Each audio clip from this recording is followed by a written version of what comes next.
ஏன் அரவிந்த் நாம இவ்வளவு லவ் பண்றீங்க? இல்ல ஃபர்ஸ்ட் क्वेश्चனே வந்து நிறைய பேர் வந்து நிறைய விதமா வந்து கடுப்பா, சந்தோஷமா, அதிர்ச்சியா, ஆச்சரியமா எங்களை கேட்ட ஒரே क्वेश्चन, உங்களுக்குள்ள ப்ராப்ளம்லாம் வருமா அப்படிங்கிறது.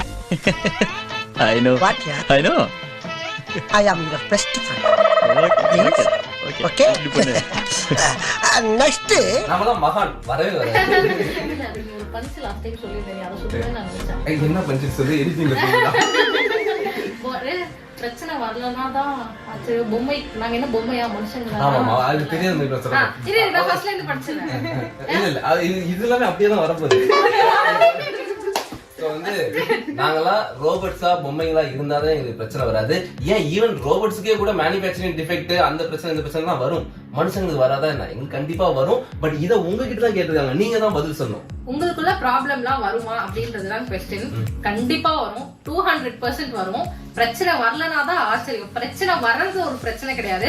அதை சமாளிச்சு அதுல வந்து மறுபடியும் வந்து நாங்க பீஸ் பண்ணிக்கிட்டு நாங்க அடுத்த நாளுக்கான விஷயங்களை நாங்க பார்க்க போயிடுவோம். சோ அதுதான் வந்துட்டு யதார்த்தமான உண்மை. வடிவேல் சார் பாணியில சொல்லணும்னா வரும் ஆனா வராதுங்கிற மாதிரிதான். பிரச்சனை நிறைய வரும், ஆனா அது வந்து பிரச்சனையா பார்க்காத மாதிரி கன்சிடர் பண்ணாம கண்டுக்காம நிறைய விட்டுரும். அந்த பிரச்சனைகள் எங்க வாழ்க்கைக்குள்ள ஒரு பிரிவா வராது. அது பிரச்சனையா வந்து பிரச்சனை இல்லாம வரும், ஆனா வராது. கொஞ்சம் மாத்திட்டேன்.